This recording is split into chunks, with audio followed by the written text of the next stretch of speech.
Welcome back to Downstairs and Dragons, where we play D&D in our basement as per tradition. This is going to be another recap video for Hisugi's Heroes. We're going to go through episodes 8 all the way to 15. This covers one of the quests, well, about half of one of the quests that the characters are going to go through. So, if you don't mind listening to me talk non-stop and incessantly, and I'll try to get some pictures up on screen that are related to the story to help you keep along. Now remember, the episodes are always going to have more detail, they're always going to have more roleplay, and there's going to be more funny moments and more interesting moments, and overall I do like the episodes better. It's my favorite series on the channel so far. But this is a recap for those of you who have already seen it and want a reminder, or for those of you who are trying to catch up as fast as possible. So we'll get started. If you saw the recap or you saw the episodes 1 through 7, our heroes defeated the aboleth that invaded Hale, and now they have 2 quests that are open for them to go on. They either have to find the bronze dragon and bring Hisugi's horde back, or they need to go figure out why the Swahagin attacked their neighbors. Before all that can start, it's actually time to celebrate the victory. Our characters finally get to know each other, and they kind of get to know some of them really, really well on a deep, personal, intimate level. But they also get to know the city of Ryusui. And you might remember that's the capital city of Hale, right in the middle. It's where all the dragonkin live. They are the offspring of Hisugi himself. Or, you know, they're somewhere down the generational line.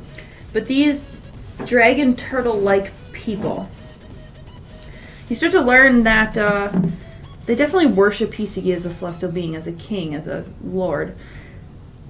But they also are a little obsessed. They have trouble acknowledging the strengths and accomplishments of anyone that isn't Hisugi. So as our characters try to get recognition for assisting, they're not really going to find it with these characters, with these NPCs. But before the Ryuka can kind of pretend that their kind are all perfect, holier than thou, they have to address the fact that one of their Ryuka military generals has been missing for quite some time. You might remember when we were speaking of Takoyaki's entrance into the game, how he had to fight an undead Ryuka. Well, now we know where that missing military official was. He was dead and Takoyaki killed him. So, through questioning, it's revealed that the Ryuka struck Takoyaki first.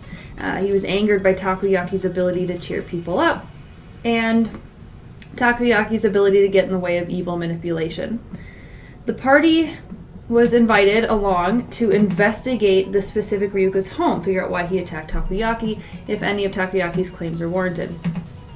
Plot gets a little bit thicker as they do go inside and find that this Ryuka was a thief and a heretic. He was worshipping the symbol of a Krakn in his home and trying to manipulate others around him into fighting or doing whatever it is that could be evil and could help him. But now we're at a dead end because there's no Kraken around Hale. I mean, there are some patrols who go around the edge, and Kraken territory is so big, surely a Kraken would have been noticed. So we have to kind of put a pin in this, put it aside, and move on to the missions at hand. So our players are going to go try and handle the closest issue now. They're going to go try to figure out why the Swahagin attacked. And before they head out of Ryusui, they're joined by another character. Now, remember how their team was built by being the strongest of their cities in a way that they were individuals. They could leave the city, they could go meet new people, they could become a team with strangers. But remember, we are missing the merfolk, the Swahagin, and the Sinasarkid, which I haven't mentioned Sinasarkids yet. The Sinasarkid that would have come to join their party is now joining their party. He's Orwell, and you'll see him at the bottom of the screen. We have a picture of a red elkhorn coral there for him, and that's exactly what he looks like. He's a Sinasarkid, which is a creature we've based off the Myconid, just a little less hive-mindy, a little bit more unique and I guess more like a person. But he literally looks like a big humanoid shape that's growing elkhorn coral all over his body. He's big and bulky and spiky. And Orwell is, well, he doesn't move a lot. At least right now he doesn't. He seems to be sleeping most of the time, and they're kind of carrying him as they go. When he does speak, it's kind of racist and ignorant. He's definitely playing the I'm an old man and I'm from a different generation stereotype. So Orwell is now going to be their kind of their talking parrot that just gets dragged along for the ride. And you'll see why soon. Well, you'll see why later. But now that they have their giant coral friend to take care of, to babysit, they're going to finally head off to the Swahagian colony called Tiburon to speak to the Swahagian and figure out what's going on and try to get Hali back in order. The Swahagian live in an underwater cave. It's full of holes and tunnels, kind of like a beehive. And when our party arrives with a Ryuka who is there to mediate, when they arrive, the Swahagian are very sparse. Most of them are hiding or gone. And the ones that are there are very defensive. They have waiting to speak. The Swahagian have waiting to speak to the Ryuka, their priestess, and they have a few elders, military officials. But they know that things don't look good for them. They know that they attack their neighboring cities, and because of their race and because of their evil nature, it doesn't really matter what they say. They'll probably be marked the villains. So they're quite nervous about this interaction. Our party members, our heroes, talk to the Swahagian, do some investigation, do some insight, and figure out that while we thought the Aboleth had appeared to the Swahagian as like a shark, someone who's sent by their god, someone to listen to, very few Swahagian actually fell for that trick. So now we know they attacked their neighbors for some other reason, which doesn't look good for them. Now I recommend you can go and look up Swahagian, but I want to tell you about the differences in our campaign, how our Swahagian are different. They have learned to live safely among the other races despite their aggressive or evil nature. It does benefit them to be a part of Hali and get along with the other races. But they do have a head priestess, Tinot. She typically has a much longer name, but the short version is Tinot. She tries very hard to stop Swahagian issues with the other cities. She wants the Swahagian colony to stay. She does not want it to be sent away. She doesn't want to have to run away. So she's trying to calm any tension right now. She ends up to try to explain the aggression. She explains to the Ryuka that she trusts and the others over here that something really important and upsetting has happened to the Swahagian that may warrant their attacks. I'm going to tell you a little bit more about Swahagian. They have a rivalry with sea elves. They've warred throughout history, and so to appease the Swahagian of Hali, an agreement was struck between all of the cities that sea elves would not be allowed to enter Hali. They're not an allowed race. And that's because when sea elves are around Swahagian, it corrupts the Swahagian, I guess you could say, young. It changes them. They're born different. And so now these Swahagian have proof that there are sea elves trespassing in Hali, and that is why they lashed out at their neighbors. They saw the chance to lash out and investigate when the Aboleth came, and they couldn't help themselves but attack. Which sounds silly, but for Swahagian, that's pretty normal. So our party members are taken into the nursery to see this, what's called a Melenti. A Melenti, while a normal Swahagian child is supposed to be born shark-like, sharp teeth, scaled, this thing is born more smooth, looks way more like a sea elf, actually.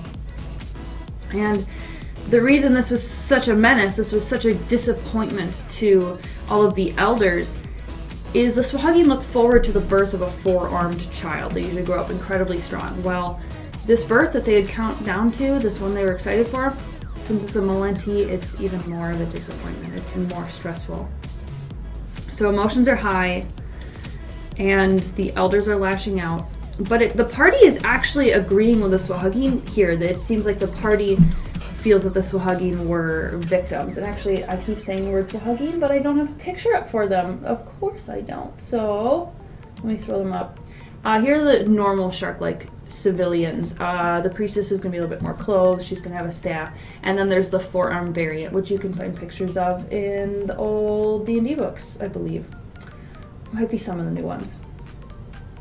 And so, our characters are on the Swahagin side. They want to go find out where sea elves were allowed in Hali, where they've been spotted, what's going on. So the first thing they do is they go out around the colony, and our character Yisk is a tracker, is a survivalist, so he ends up finding traces of someone kind of camping out, spying on the Swahagin, being too close. It's just kind of weird.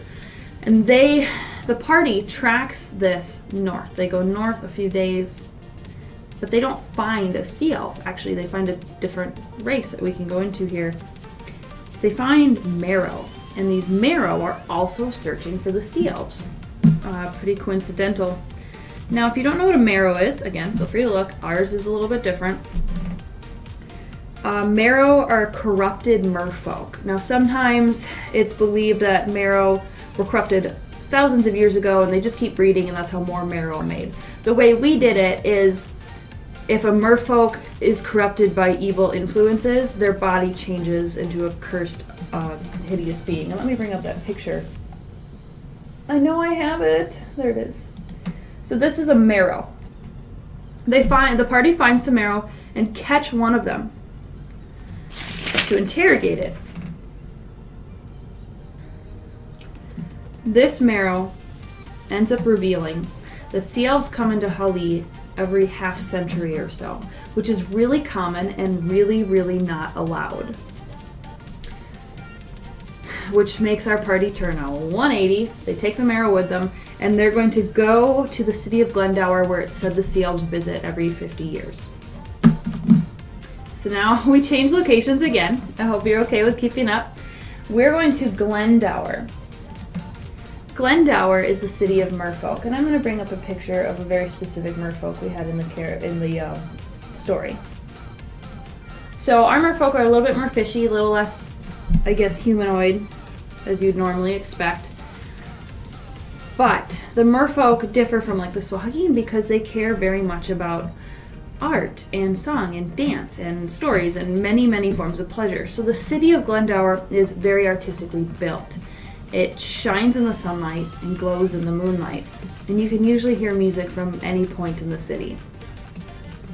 Our party heads into Glendower with their Merrow captive, and they find a guardhouse, which happens to be the prison and also the barracks. So they end up talking to the captain of the guard. I mean, that makes sense. When you're in a D&D campaign, most people go and look for the captain of the guard to ask questions. This captain of the guard is a very, very important character. Just like the Sina Sarkid who just joined, Orwell, this captain of the guard here, he was the character that would have joined them in their party if he hadn't been busy with the Swahagin attack. So this is Augier. Some people call him Augur. Augier, I'm going to give you a little DM insight. He's my favorite NPC that I've created so far, I think ever. He's a really cool surfer dude and just wants to have fun and just wants everyone to relax and be mellow and just enjoy life. So it's weird for a captain of the guard, but we explain more in the video about why it works. He keeps everyone happy, and he's very, very strong, so it works. So the party at first really likes him. They talk about how Merrows are illegal. He gets put in the prison. They talk about, I guess, it seems like everyone's jiving because they want all the same things. They want everyone to be happy. But then when our party asks him about the sea elves, they find out that he partied with them illegally. Immediately the emotions change. A huge fit of rage comes over the players, and the characters split off. We have two of them going to the Swahagin to report this. We have one going to the Ryuka and Hisugi to report this. And we have one player character staying and keeping tabs on the merman. And then there's Orwell, who's just sleeping in some random garden. Because he's just a crotchety old man who's too tired to move around. And we'll go into that in a little bit. So, the next morning, when all the mediators are brought, an official trial has to be held, and an official investigation of the Merrose claims that sea elves visit a farm on the edge of town every 50 years. We're going to do another long story short, which is basically what a recap already is, but long story short about the trial, the Merrow will be executed, and Augier will be exiled. He refused to let anyone be above him, he refused to step down. It seemed like an egotistical move, but there's some stuff I kind of want to tell you since, you know, normally it's not good for a DM to give their secrets, it ruins the immersion, but this is a recap here, we're already ruining the immersion. So Augier, our characters hated him. They hated him so much because he was this cool, chill party dude who was so full of himself that he did illegal things and only did things he wanted and didn't consider the consequences or repercussions. And they get so mad at him because he refuses to let anyone be better than him, and it seems just so selfish. But I was talking to one of the players earlier today, and I was explaining, no, just take a step back from your anger and think about this. Augier is someone who he wasn't really cared about as like a child. Like, he was someone who basically was free to do whatever he wanted. His parents were like, go do whatever you want. Go do this, go do this, do this. So he didn't get a lot of attention, and he always thought it was because he wasn't good enough. So the idea of not being as good as this person above him, it just stresses him out and makes him feel like, why even be alive if I can't be good, if I can't be the best, if I can't be someone important enough for people to give attention to. And that also kind of explains his addiction to affection and, you know, other, what is the word for it? You know what I mean. Just go watch the episodes, you'll see how he is. But so I love Augur because he definitely has issues and he definitely has flaws, and to some people they come off as unforgivable, but then it's also neat to like step back and look at it and see that he's almost just still a big child. Of course, what he did is inexcusable, especially to our characters, and one of the characters hates him so much that Karos, our monk Triton, challenges him to a duel. Now, he did this before the players knew that he was more than a druid. He was a barbarian druid. Druid barbarians notoriously don't go down easy, so it is not really Karos' fault that he lost. With the better equipment on the druid barbarian side, and then the ability to shapeshift into an animal that just absorbs all the damage, Karos didn't really have a chance. Sorry, I didn't force that on him, but it's created a really beautiful rivalry between Karos and Augier, and to talk to that player about Augier, just his face every time. It's so funny. I'm so glad I can do that with an NPC. Anyway, we've dwelled on Augur for a pretty long time here. Augur goes off on his own because he's been exiled. Our characters need to go on to the next steps of their quest. Let's see. They need to go find the sea elves. And the next part of the story has a lot of twists and turns. There's a lot more NPCs and a lot more races. We've already gone into 3 races today. Well, kind of. We went to the Swahagim, the Sinasarkids a little bit. And we went into the Merfolk and the Merrow, and kind of the Sea Elves also. So there's a lot of information, I think, for one video. I'm so sorry if I was unclear. If you have any questions, feel free to comment and let me know, and I can, you know, I can fix it up in the comments. Or I can bring it up in the next recap. So thank you so much for joining us in Downstairs and Dragons. Thanks again to the players for playing. It's been wonderful. Thanks again for watching. Oh, I feel like I say thank you over and over and over again because I can't say it enough. So we will see you next time downstairs.